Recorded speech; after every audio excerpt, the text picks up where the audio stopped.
Ginako ni Alimujan Vice Mayor Kalay alon sabi nga hindi masarangan sang budget sang local government unit ang pagpatukod sang Taytay nga nagakonektar sang barangay Himonoy kag barangay Dalid Alimujan Iloilo.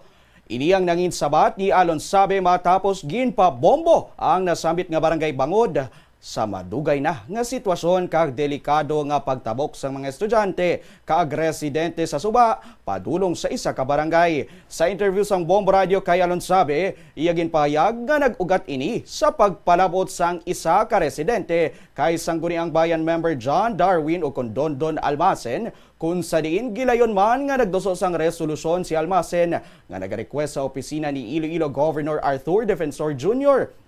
sa pagpatukod sang footbridge sa nasambit nga lugar. Sunog kay Alon sabi madugay na ini nga plano apang wala matigayon sa iya termino bilang alkalde sang nasambit nga banwa bangod madamo sang mga proyekto nga kinahanglan nga unahon sa among nga tion. Napalabot naman ini sa opisina ni Governor Defensor Vice Governor Lian De Buque, Iloilo 2nd District Representative Cathy Goriseta kag mga board member. Nagalauman si Alon sabi nga bisan temporaryo nga footbridge lang gid anay ang matukod nga mahimo magyan sang mga estudyante kag motorsiklo para sa seguridad sang publiko kag agud mangin masapos ang access sa edukasyon.